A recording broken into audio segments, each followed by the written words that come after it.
The Shunned House by H.P. Lovecraft. From even the greatest of horrors, irony is seldom absent. Sometimes enters directly into the composition of the events, while sometimes it relates only to their fortuitous position among persons and places. The latter sort is splendidly exemplified by a case in the ancient city of Providence, where in the late 40s Edgar Allan Poe used to sojourn often during his unsuccessful wooing of the gifted poetess Mrs. Whitman. Poe generally stopped at the Mansion House in Benefit Street, the renamed Golden Ball Inn, whose roof has sheltered Washington, Jefferson, and Lafayette, and his favorite walk led northward along the same street to Mrs. Whitman's home in the neighboring hillside churchyard of St. John's, whose hidden expanse of 18th-century gravestones had for him a peculiar fascination. Now the irony is this. In this walk, so many times repeated, the world's greatest master of the terrible and the bizarre was obliged to pass a particular house on the eastern side of the street, a dingy, antiquated structure perched on the abruptly rising side hill, with a great unkempt yard dating from a time when the region was partly open country. It does not appear that he ever wrote or spoke of it, nor is there any evidence that he even noticed it. And yet that house, to the two persons in possession of certain information, equals or outranks in horror the wildest fantasy of the genius who so often passed it unknowingly, and stands starkly leering as a symbol of all that is unutterably hideous. The house was, and for that matter still is, of a kind to attract the attention of the curious. Originally a farm or semi-farm building, it followed the average New England colonial lines of the middle 18th century, the prosperous peaked roof sort with 2 stories and dormerless attic, with the Georgian doorway and interior paneling dictated by the progress of taste at that time. It faced south, with one gable end buried to the lower windows in the eastward rising hill, and the other exposed to the foundations toward the street.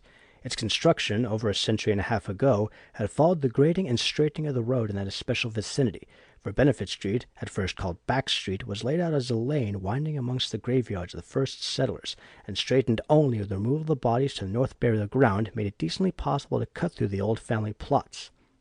At the start, the western wall had lain some 20 feet up a precipitous lawn from the roadway, but a widening of the street at about the time of the Revolution sheared off most of the intervening space, exposing the foundation so that a brick basement wall had to be made, giving the deep cellar a street frontage with door and one window above ground, close to the new line of public travel.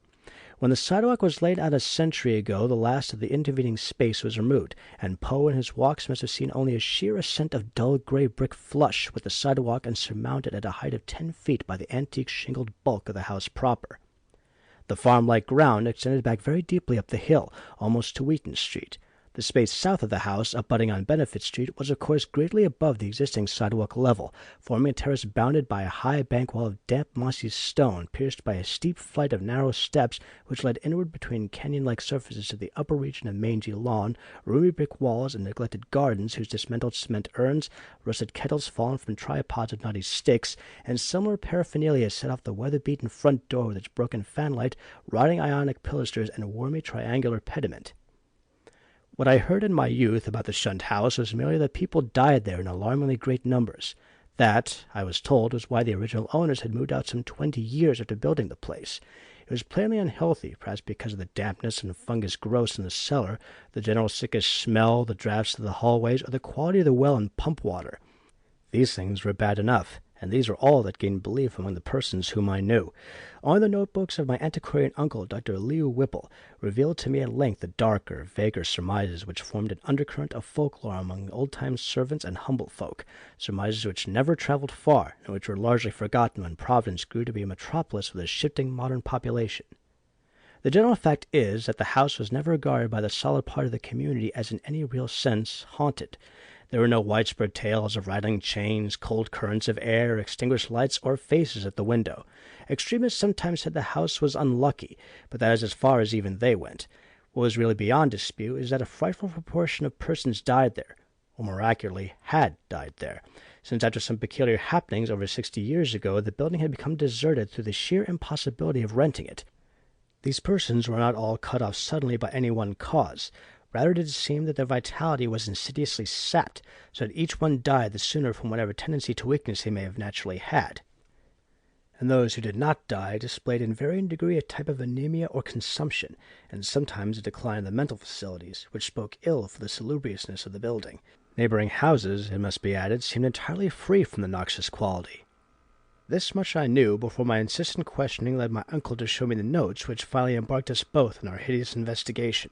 In my childhood the Shunned house was vacant, with barren, gnarled, and terrible old trees long, queerly pale grass, nightmarishly misshapen weeds, and a high terraced yard where birds never lingered. We boys used to overrun the place, and I can still recall my youthful terror not only at the morbid strangeness of the sinister vegetation, but the eldritch atmosphere and odor of the dilapidated house whose unlocked front door was often entered in quest of shudders.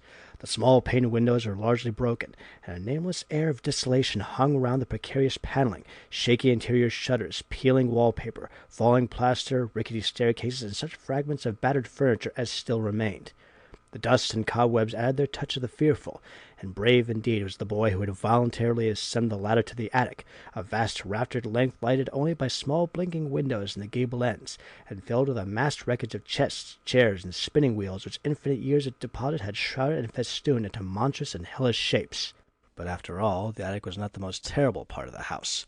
It was the dank, humid cellar which somehow exerted the strongest repulsion on us, even though it was wholly above ground on the street side, with only a thin door and window-pierced brick wall to separate it from the busy sidewalk. We scarcely knew whether to haunt it in spectral fascination, or to shun it for the sake of our souls and our sanity. For one thing, the bad odor of the house was strongest there, and for another thing, we did not like the white fungus growths which occasionally sprang up in rainy summer weather from the hard earth floor. Those fungi, grotesquely like the vegetation of the yard outside, were truly horrible in their outlines, detestable parodies of toadstools and Indian pipes, whose like we had never seen in any other situation. They rotted quickly, and at one stage became slightly phosphorescent, so that nocturnal passers-by sometimes spoke of witch fires glowing behind the broken panes of the fainter spreading windows. We never, even in our wildest Halloween moods, visited this cellar by night, but in some of our daytime visits could detect the phosphorescence, especially when the day was dark and wet.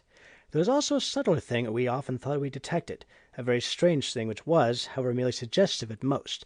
I referred to a sort of cloudy whitish pattern on the dirt floor, a vague shifting deposit of mold or niter which we sometimes thought we could trace amidst the sparse fungus growths in the huge fireplace of the basement kitchen. Once in a while it struck us that this patch bore an uncanny resemblance to a doubled-up human figure, though generally no such kinship existed, and often there was no whitish deposit whatever. On a certain rainy afternoon, when this illusion seemed phenomenally strong, and when, in addition, I had fancied I glimpsed a kind of thin, yellowish, shimmering exhalation rising from the nitrous pattern towards the yawning fireplace, I spoke to my uncle about the matter. He smiled at this odd conceit, but it seemed that his smile was tinged with reminiscence. Later I heard that a similar notion entered into some of the wild ancient tales of the common folk, a notion likewise lured into ghoulish, wolfish shapes taken by smoke from the great chimney, and queer contours assumed by certain of the sinuous tree roots that thrust their way into the cellar through the loose foundation stones. 2. Not till my adult years did my uncle set before me the notes and data which he had collected concerning the Shunned house. Dr. Whipple was a sane, conservative physician of the old school. For all his interest in the place, was not eager to encourage young thoughts toward the abnormal.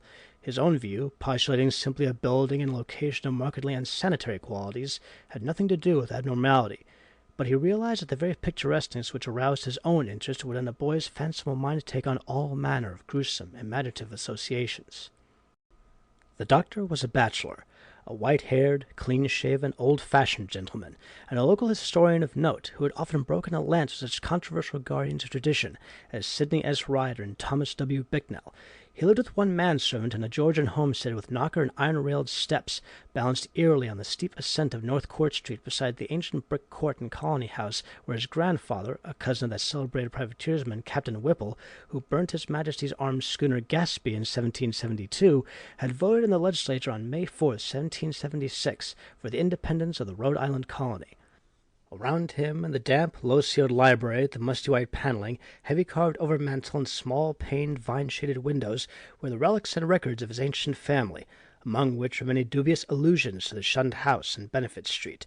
That pest spot lies not far distant, for Benefit runs ledgewise just above the courthouse on the precipitous hill up which the first settlement climbed.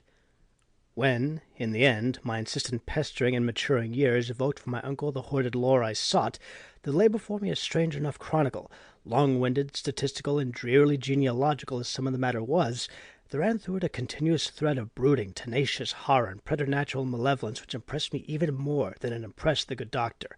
Separate events fitted together uncannily, and seemingly irrelevant details held mines of hideous possibilities. A new and burning curiosity grew in me, compared to which my boyish curiosity was feeble and inchoate.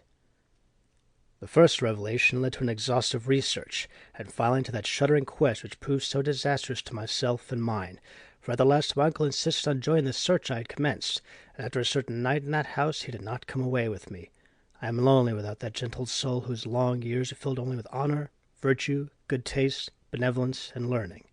I have reared a marble urn to his memory in St. John's churchyard, the place that Poe loved, the hidden grove of giant willows on the hill, where tombs and headstones huddle quietly between the hoary bulk of the church and the houses and bank walls of Benefit Street.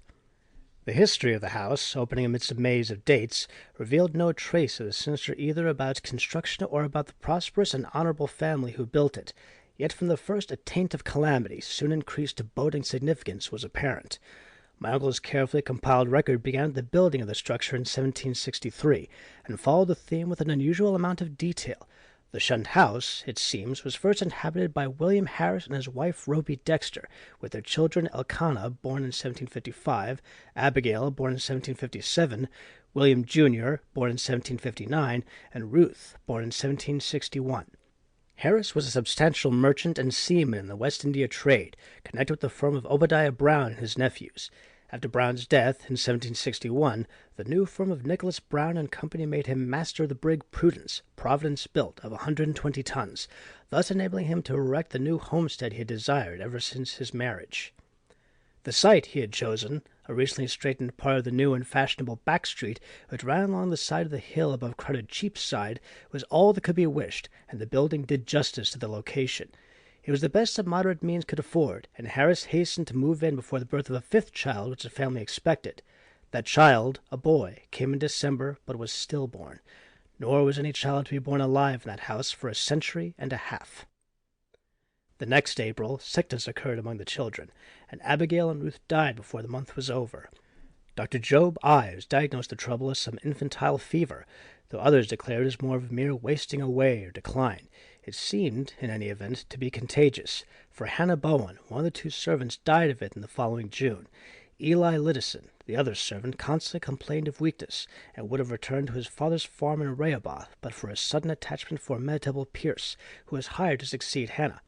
He died the next year, a sad year indeed, since it marked the death of William Harris himself, enfeebled as he was by the climate of Martinique, where his occupation had kept him for considerable periods during the preceding decade. The widowed Rhoby Harris never recovered from the shock of her husband's death, and the passing of her firstborn Elkanah 2 years later was the final blow to her reason. In 1768 she fell victim to a mild form of insanity, and was thereafter confined to the upper part of the house, her elder maiden sister, Mercy Dexter, having moved in to take charge of the family. Mercy was a plain, raw-boned woman of great strength, but her health visibly declined from the time of her advent. She was greatly devoted to her unfortunate sister, and had an especial affection for her only surviving nephew, William, who from a sturdy infant had become a sickly, spindling lad. In this year the servant Mehetabel died, and the other servant, Preserved Smith, left without coherent explanation, or at least with only some wild tales and a complaint they disliked the smell of the place. For a time Mercy could secure no more help, since the 7 deaths in case of madness, all occurring within 5 years' space, had begun to set in motion the body of fireside rumor which later became so bizarre. Ultimately, however, she obtained new servants from out of town. Anne White, a morose woman from that part of North Kingstown now set off as the township of Exeter, and a capable Boston man named Zenas Lowe. It was Anne White who first gave definite shape to the sinister idle talk. Mercy should have known better than to hire anyone from the Mooseneck Hill country, for the remote bed of backwoods was then, as now, a seat of the most uncomfortable superstitions. As lately as 1892, an Exeter community exhumed a dead body and ceremoniously burnt its heart in order to prevent certain alleged visitations injurious to the public health and peace, and one may imagine the point of view of the same section in 1768. Anne's tongue was perniciously active, and within a few months Mercy discharged her, filling her place with a faithful and amiable Amazon from Newport, Maria Robbins. Meanwhile, poor Rhoby Harris, in her madness, gave voice to dreams and imaginings of the most hideous sort. At times her screams became insupportable, and for long periods she would utter shrieking horrors which necessitated her son's temporary residence with his cousin, Peleg Harris, in Presbyterian Lane near the new college building. The boy would seem to improve after these visits, and had Mercy been as wise as she was well-meaning, she would have let him live permanently with Peleg.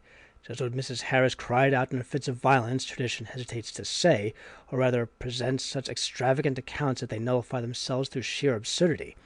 Certainly it sounds absurd to hear that a woman educated only in the rudiments of French often shouted for hours in a coarse and idiomatic form of that language, or that the same person, alone and guarded, complained wildly of a staring thing which bit and chewed at her.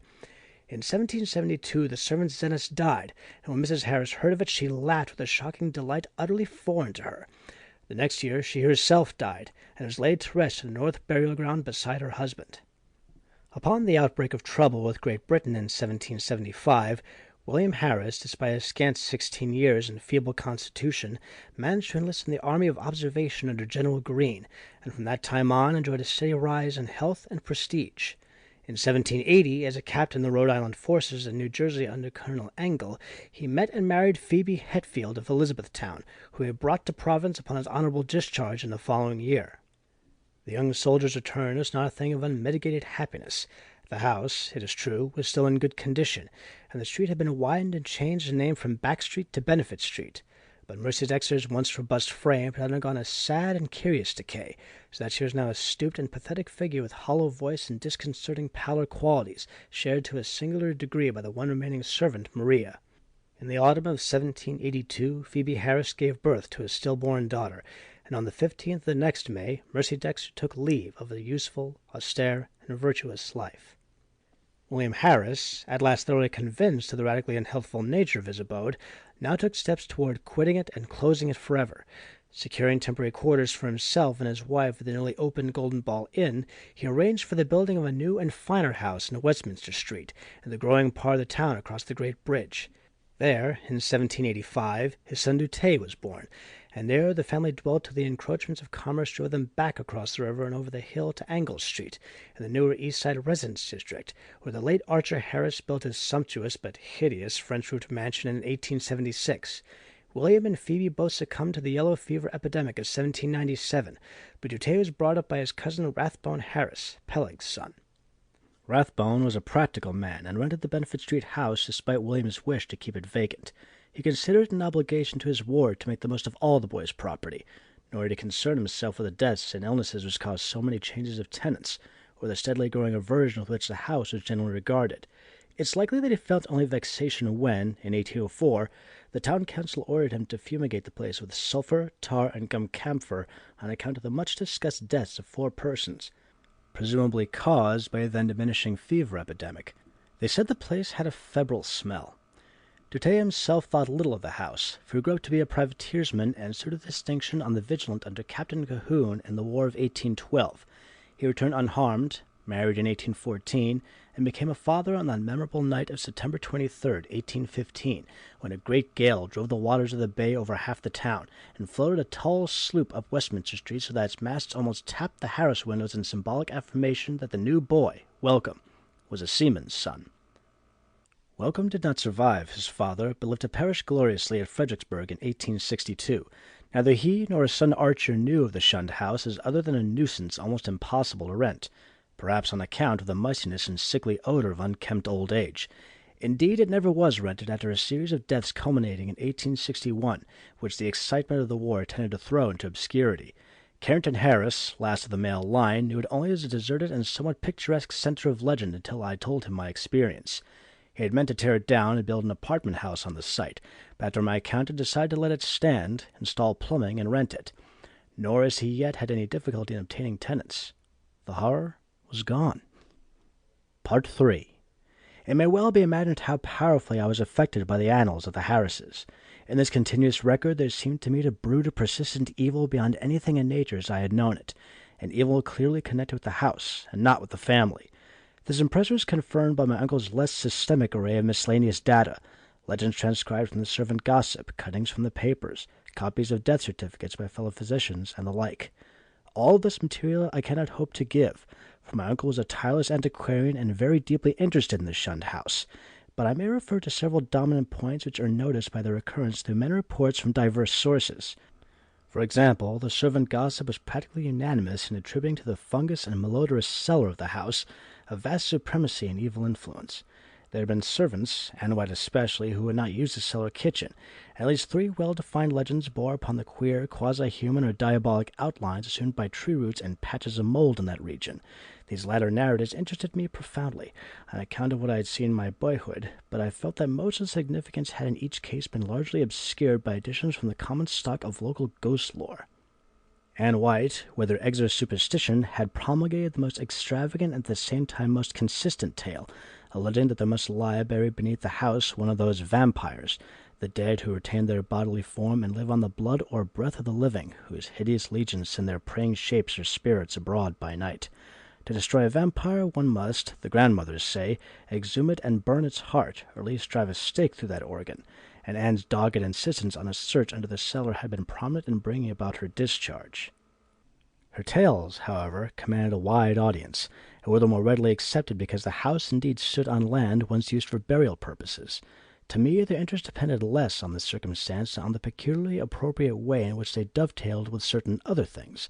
The complaint of the departing servant Preservate Smith, who had preceded Anne and never heard of her, that something sucked his breath at night, the death certificates of the fever victims of 1804, issued by Dr. Chad Hopkins, and showing the 4 deceased persons all unaccountably lacking in blood, and the obscure passages of poor Roby Harris's ravings, where she complained of the sharp teeth of the glassy-eyed, half-visible presence.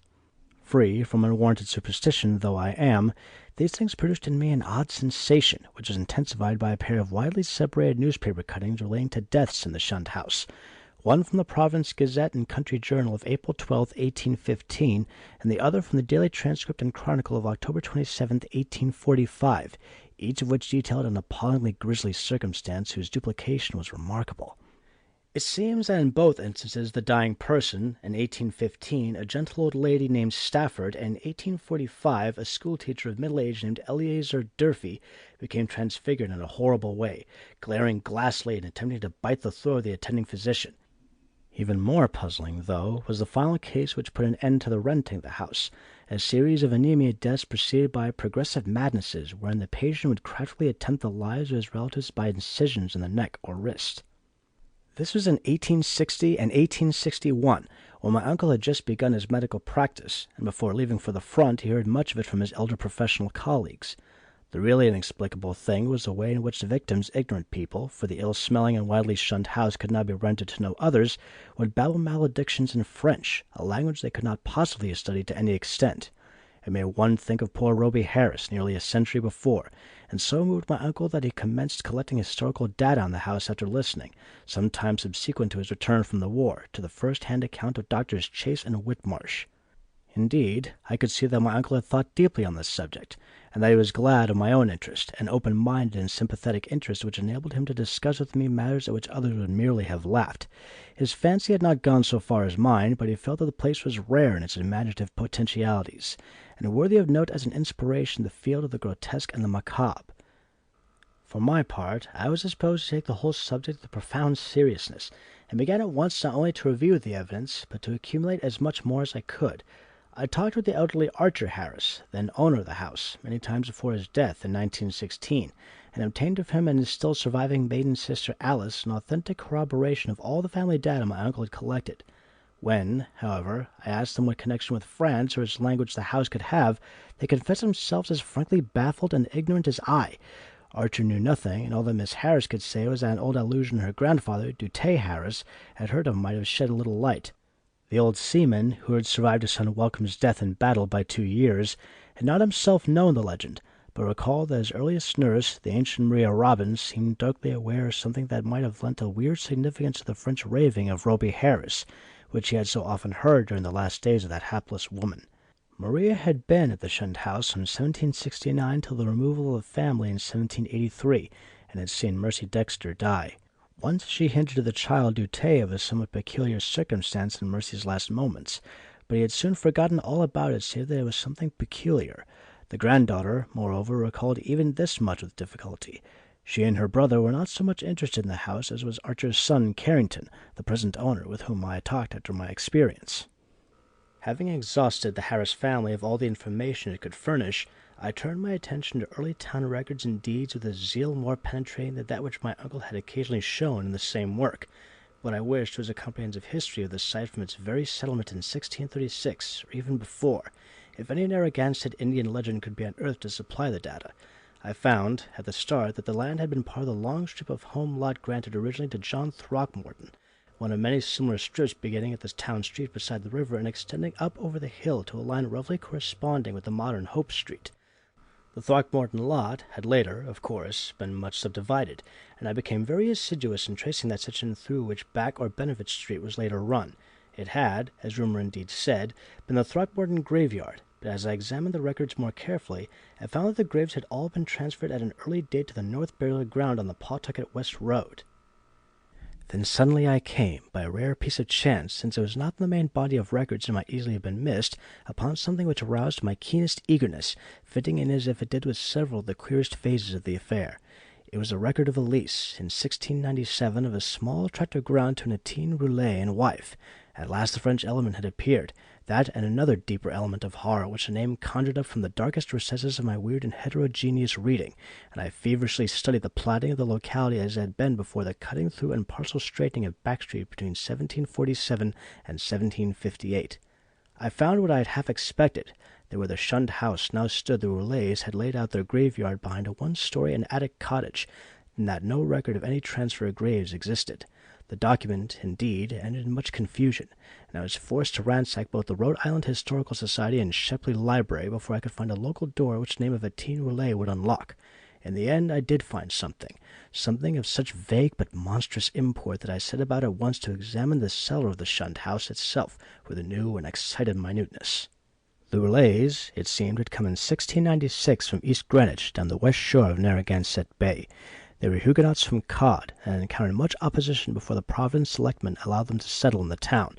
Unpopularity had dogged them at East Greenwich, whether they had come in 1686 after the revocation of the Edict of Nantes, and rumors said that the cause of dislike extended beyond mere racial and national prejudice, or the land disputes which involved other French settlers with the English in rivalries which not even Governor Andros could quell.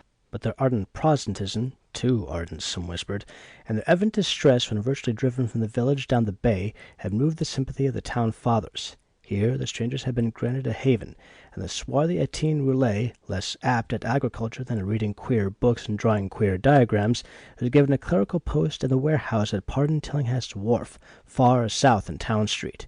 There had, however, been a riot of some sort later on, perhaps 40 years later, after old Roulet's death, and no one seemed to hear of the family after that. For a century and more, it appeared, the Roulets have been well remembered and frequently discussed as vivid incidents in the quiet life of a New England seaport. Etienne's son Paul, a surly fellow whose erratic conduct had probably provoked the riot which wiped out the family, was particularly a source of speculation, and though Providence never shared the witchcraft panics of her Puritan neighbors, it was freely intimated by old wives that his prayers were neither uttered at the proper time nor directed toward the proper object. All this had undoubtedly formed the basis of the legend known by old Maria Roberts. What relation had to the French ravings of Robie Harris and other inhabitants of the Shunned house, imagination or future discovery alone could determine. I wondered how many of those who had known the legends realized that additional link with the terrible which my wider reading had given me, that ominous item in the annals of morbid horror which tells of the creature Jacques Roulet of Cod, who in 1598 was condemned to death as a demoniac, but afterwards saved from the stake by the Paris Parliament and shut in a madhouse. He had been found coated with blood and shreds of flesh in a wood, shortly after the killing and rending of a boy by a pair of wolves. One wolf was seen to lope away unhurt. Surely a pretty hearth-side tale, with a queer significance as to name and place, but I decided that the Providence gossips could not have generally known of it. Had they known, the coincidence of names would have brought some drastic and frightened action indeed. Might not its limited whisperings have precipitated the final riot which erased the Roulets from the town? I now visited the accursed place with increased frequency, studying the unwholesome vegetation of the garden, examining all the walls of the building, and poring over every inch of the earthen cellar floor. Finally, with Carrington Harris's permission, I fitted a key to the disused door opening from the cellar directly upon Benefit Street, preferring to have a more immediate access to the outside world than the dark stairs, ground-floor hall, and front door could give. There, where morbidity lurked most thickly, I searched and poked during long afternoons when the sunlight filtered in through the cobwebbed above-ground windows, and a sense of security glowed from the unlocked door which placed me only a few feet from the placid sidewalk outside. Nothing new rewarded my efforts, only the same depressing mustiness and faint suggestions of noxious odors and nitrous outlines on the floor, and I fancied that many pedestrians might have watched me curiously through the broken panes. At length, upon suggestion of my uncle's, I decided to try the spot nocturnally, and one stormy midnight ran the beams of an electric torch over the moldy floor with its uncanny shapes and distorted, half-phosphorescent fungi. The place had dispirited me curiously that evening, and I was almost prepared when I saw, or thought I saw, amidst the whitish deposits a particularly sharp definition of the huddled form I had suspected from boyhood. Its clearness was astonishing and unprecedented, and as I watched I seemed to see again the thin, yellowish, shimmering exhalation which had startled me on that rainy afternoon so many years before. Above the anthropomorphic patch of mold by the fireplace it rose, a subtle, sickish, almost luminous vapor which as it hung trembling in the dampness seemed to develop vague and shocking suggestions of form, gradually trailing off into nebulous decay and passing up into the blackness of the great chimney with a fetor in its wake. It was truly horrible, and the more so to me because of what I knew of the spot. Refusing to flee, I watched it fade, and as I watched I felt that it was in turn watching me greedily with eyes more imaginable than visible. When I told my uncle about it, he was greatly aroused, and after a tense hour of reflection, arrived at a definite and drastic decision. Weighing in his mind the importance of the matter and the significance of our relation to it, he insisted that we both test, and if possible destroy, the horror of the house by a joint night or nights of aggressive vigil in that musty and fungus-cursed cellar. Part 4. On Wednesday, June 25th, 1919, after a proper notification of Carrington Harris, which did not include surmises as to what we expected to find, my uncle and I conveyed to the Shunned house 2 camp chairs and a folding camp cot, together with some great scientific mechanism of greater weight and intricacy. They were placed in the cellar during the day, screening the windows with paper and planning to return in the evening for our first vigil. We had locked the door from the cellar to the ground floor, and having a key to the outside cellar door, were prepared to leave our expensive and delicate apparatus, which we had obtained secretly and at great cost, as many days as our vigils might be protracted. It was our design to sit up together till very late, and then watch singly till dawn in 2-hour stretches, myself first, and then my companion, the inactive member, resting on the cot. The natural leadership with which my uncle procured the instruments from the laboratories of Brown University and the Cranston Street Armory, and instinctively assumed direction of our venture, was a marvelous commentary on the potential vitality and resilience of a man of 81. Elliot Whipple had lived according to the hygienic laws he had preached as a physician, and but for what happened later would be here in full vigor today. Only 2 persons suspected what did happen, Carrington Harris and myself. I had to tell Harris because he owned the house and deserved to know what had gone out of it. Then, too, we had spoken to him in advance of our quest, and I felt after my uncle's going that he would understand and assist me in some vitally necessary public explanations. He turned very pale, but agreed to help me, and decided that it would now be safe to rent the house. To declare that we were not nervous on that rainy night of watching would be an exaggeration both gross and ridiculous. We were not, as I have said, in any sense childlessly superstitious, but scientific study and reflection had taught us that the known universe of 3 dimensions embraces the merest fraction of the whole cosmos of substance and energy. In this case, an overwhelming preponderance of evidence from numerous authentic sources pointed to the tenacious existence of certain forces of great power, and so far as the human point of view is concerned, exceptional malignancy. To say that we actually believed in vampires or werewolves would be a carelessly inclusive statement. Rather must it be said that we were not prepared to deny the possibility of certain unfamiliar and unclassified modifications of vital force and attenuated matter, existing very infrequently in 3-dimensional space because of its more intimate connection with other spatial units, yet close enough to the boundary of our own to furnish us occasional manifestations which we, for lack of a proper vantage point, may never hope to understand.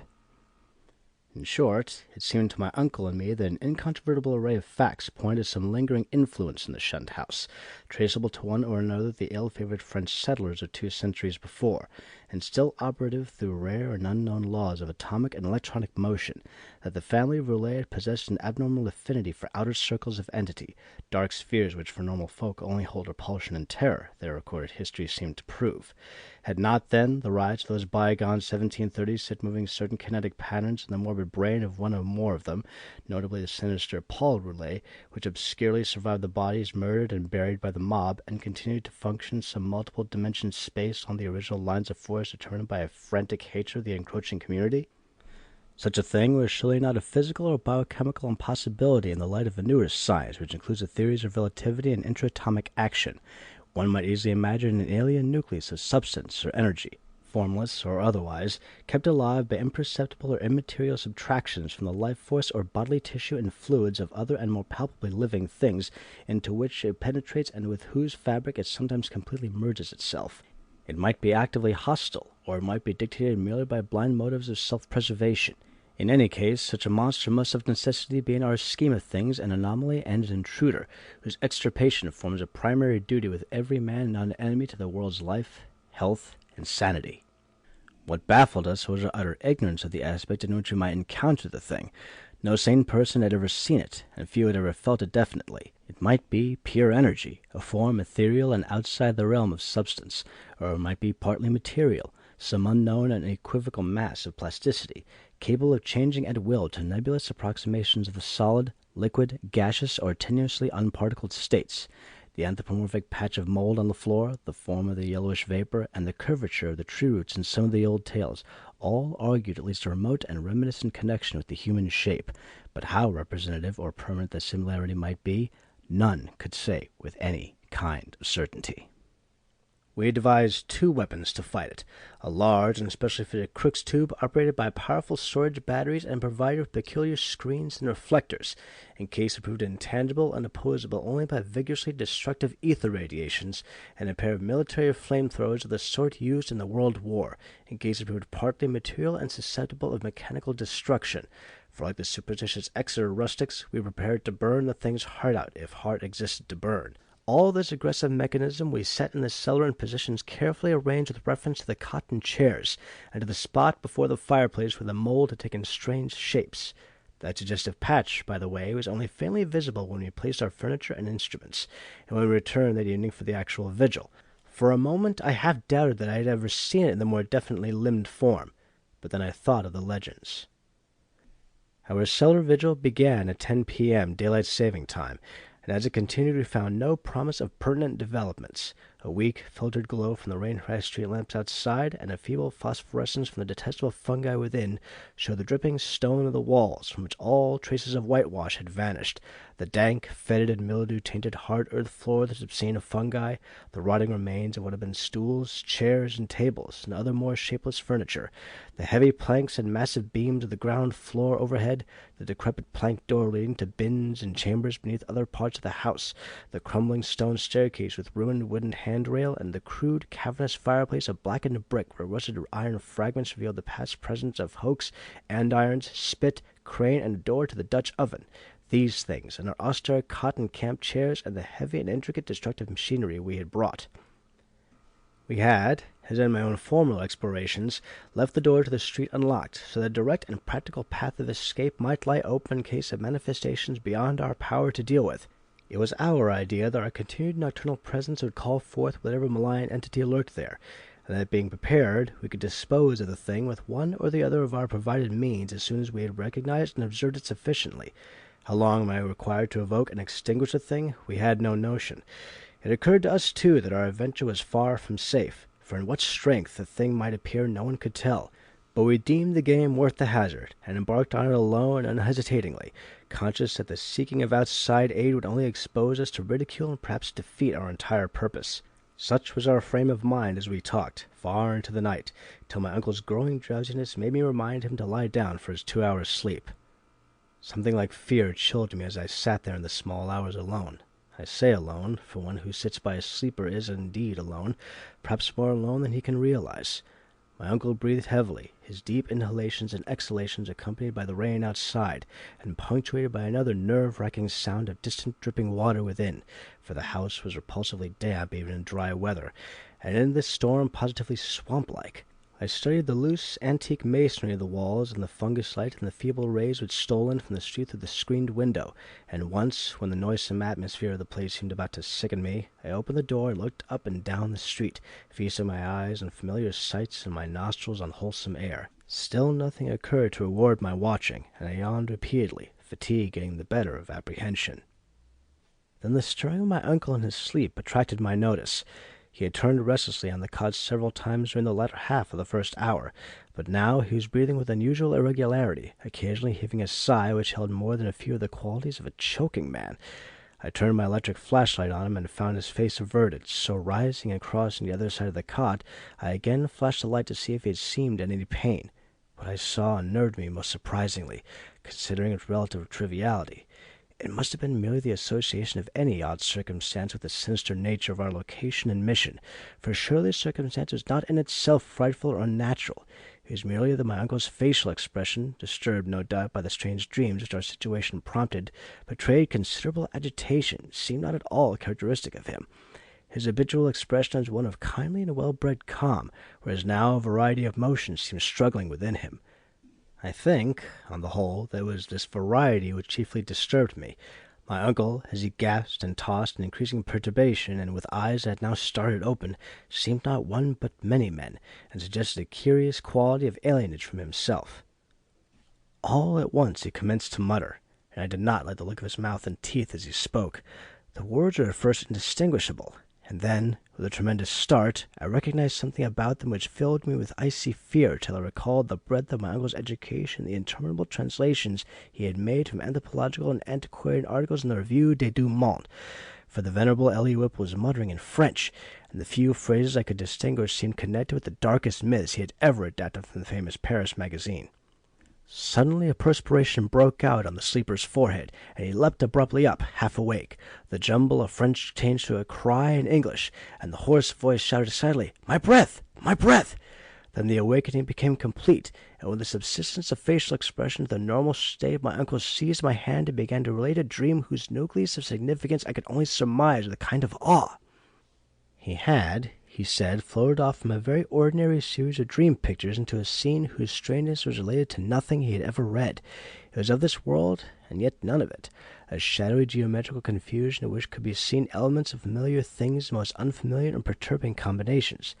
There was a suggestion of queerly disordered pictures superimposed one upon another, an arrangement in which the essentials of time as well as of space seemed dissolved and mixed in the most illogical fashion.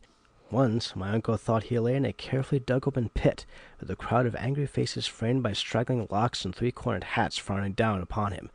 Again he seemed to be in the interior of a house, an old house apparently, but the details and inhabitants were constantly changing, and he could never be certain of the faces or the furniture, or even the room itself, since doors and windows seemed to be in just as great a state of flux as the presumably more mobile objects. It was queer. Damnably queer. My uncle spoke almost sheepishly, as if half expecting not to be believed, when he declared that the strange faces many had unmistakably borne the features of the Harris family, and all the while there was a personal sensation of choking, as if some pervasive presence had spread itself through his body and sought to possess itself of his vital processes. I shuddered at the thought of those vital processes, worn as they were by 81 years of continuous functioning, in conflict with unknown forces of which the youngest and strongest system might well be afraid, but in another moment reflected that dreams are only dreams, and that these uncomfortable visions could be, at most, no more than my uncle's reaction to the investigations and expectations which had lately filled our minds to the exclusion of all else. Conversation, also, soon tended to dispel my sense of strangeness, and in time I yielded to my yawns and took my turn at slumber. My uncle seemed now very wakeful, and welcomed this period of watching, even though the nightmare had aroused him far ahead of his allotted 2 hours. Sleep seized me quickly, and I was at once haunted with dreams of the most disturbing kind. I felt, in my visions, a cosmic and abysmal aloneness, with hostilities surging from all sides upon some prison where I lay confined. I seemed bound and gagged, and taunted by the echoing yells of distant multitudes who thirsted for my blood. My uncle's face came to me with less pleasant association than in waking hours, and I recall many futile struggles and attempts to scream. It was not a pleasant sleep, and for a second I was not sorry for the echoing shriek which clove through the barriers of dream and flung me to a sharp and startled awakeness in which every actual object before my eyes stood out with more than natural clearness and reality. Part 5.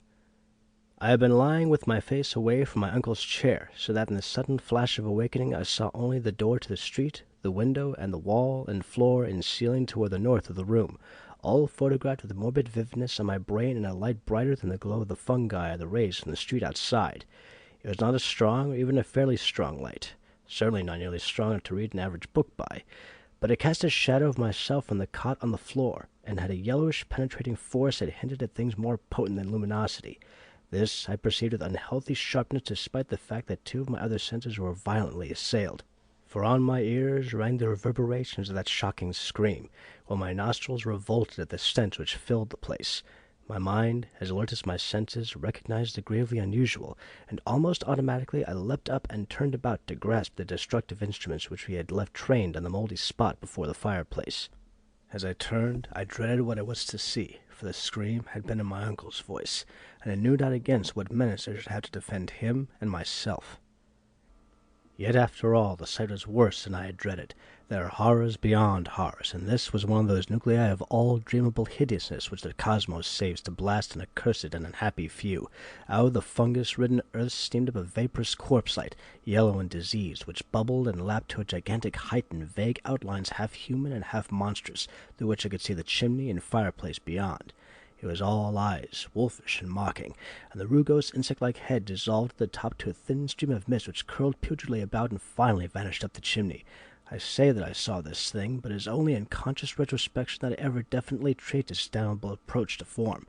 At the time, it was to me only a seething, dimly phosphorescent cloud of fungus loathsomeness, enveloping and dissolving to an abhorrent plasticity the one object on which all my attention was focused.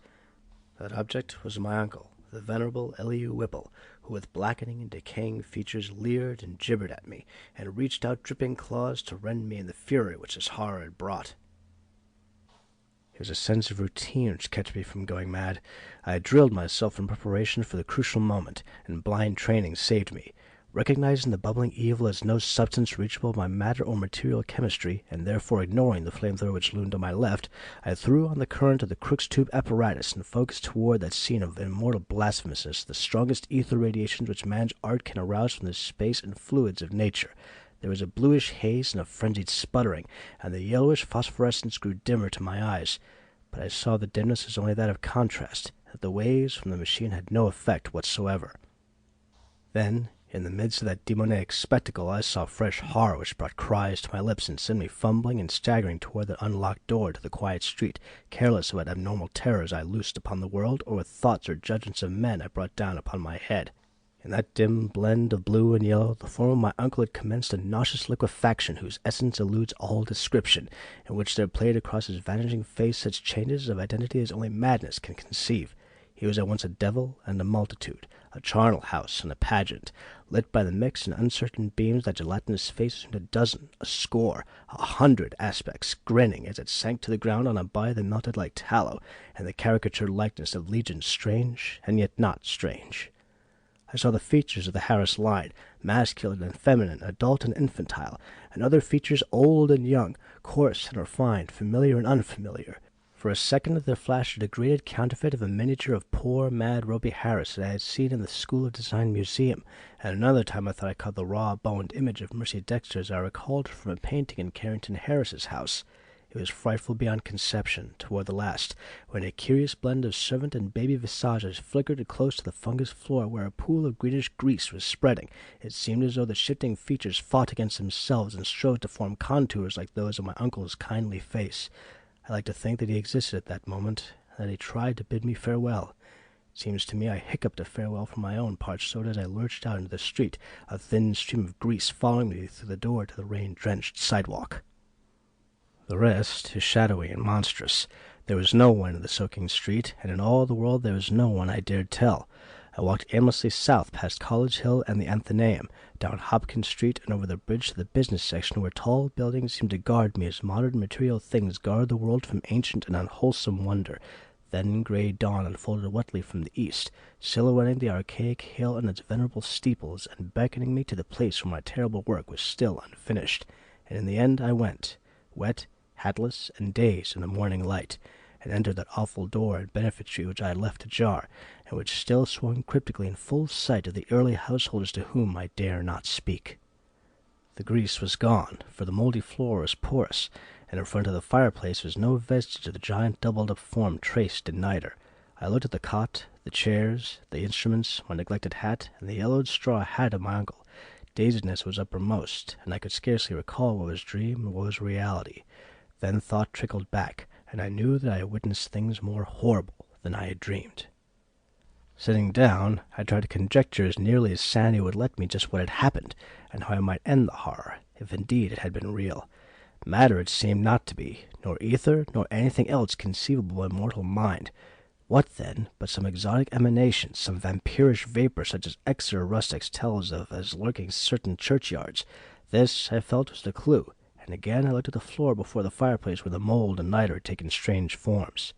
In 10 minutes my mind was made up, and taking my hat I set out for home, where I bathed, ate, and gave by telephone an order for a pickaxe, a spade, a military gas mask, and 6 carboys of sulphuric acid, all to be delivered the next morning at the cellar door of the Shunned house in Benefit Street. After that I tried to sleep, and failing, passed the hours in reading and the composition of inane verses to counteract my mood. At 11 a.m. the next day I commenced digging. It was sunny weather, and I was glad of that. I was still alone, for as much as I feared the unknown horror I sought, there was more fear in the thought of telling anybody. Later I told Harris only through sheer necessity, and because he had heard odd tales from old people which disposed him ever so little toward belief. As I turned up the stinking black earth in front of the fireplace, my spade caused a viscous yellow ichor to ooze from the white fungi which it severed.